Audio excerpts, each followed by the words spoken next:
Mtazamaji wa Uondo TV, hujambo na hii ni Uondo Michezoni.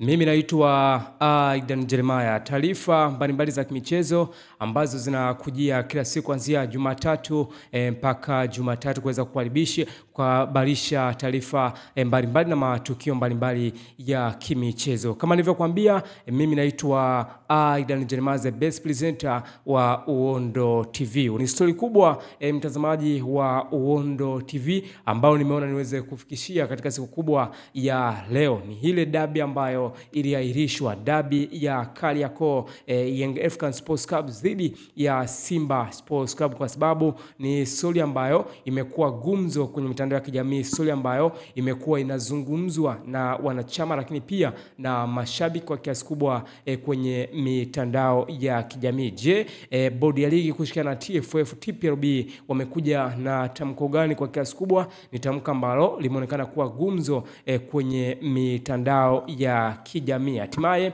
ratiba mpya ya dabi ya watani wa jadi, unaweza kusema hivyo, dabi ya Kariakoo, yani Simba Sports Club ambao watakuwa ni wageni wa mchezo wa dabi ya Kariakoo kuweza kukaribishwa na mabingwa wa kihistoria ambao ni Dar es Salaam Africans. Sasa ni kipi ambacho bodi ya ligi imeweza kutoa taarifa kwa kiasi kubwa namna ambavyo dabi imekuwa inazungumzwa kwenye mitandao ya kijamii. Niweze kusoma taarifa namna ambavyo bodi ya ligi wameweza kutoa ile fixtures NBC Premier League 2024-2025, namna ambavyo bodi ya ligi imeweza kutoa majibu. Taarifa inasema kwamba ni kwamba Sunday May 11, 2025 patakuwa na mchezo wa KMC Football Club dhidi ya Simba Sports Club majira saa 10 kamili katika uwanja wa Ali Hassan Mwinyi. Lakini pia Monday May 12 patakuwa na mchezo kati ya Tanzania Prisons na Coastal Union. Lakini pia tarehe 12 Kagera Sugar na Mashujaa. Tarehe 13 tunasema kwamba Ken Gold vs Pamba Jiji, Young Africans na Namungo Football Club. May 13 hiyo patakuwa na mchezo kati Azam Football Club dhidi ya Dodoma Jiji. Lakini pia May 14, 2023 patakuwa na mchezo wa Tabora United na KMC Football Club.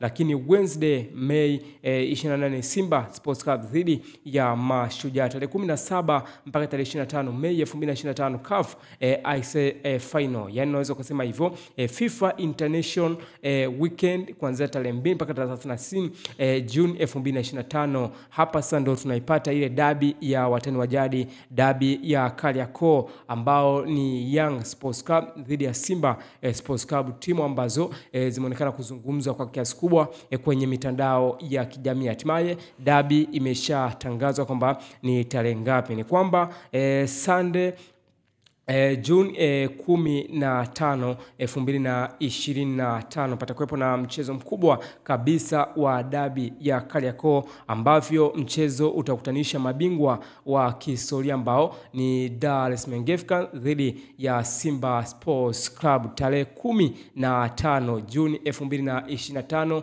kuanzia majira ya saa 11 kamili za jioni katika dimba la Stadio Benjamin William Mkapa Temeke jijini Dar es Salaam. Story kubwa ambayo watu wamekuwa wanajiuliza, je, Simba itapata nafasi ya kuweza kuchukua point 3? Je, Young Africans wataweza kupokonywa point 3? Kwa sababu moja kati ya kauli ambayo imeonekana kuzungumzwa kwenye mitandao ya kijamii ni namna ambavyo klabu ya Yanga inasema kwamba haitopeleka timu uwanjani kama bodi ya ligi watatoa maamuzi ya dabi itachezwa tarehe ngapi. Na kama tunavyofahamu, bodi ya ligi tayari imeshatoa majibu kwamba mchezo wa dabi ya Yanga na Simba Sports Club ambao tunasema kwamba ni dabi ya Kariakoo itakuwa ni tarehe 15 Juni 2025 katika dimba la Stadio Benjamin William Mkapa.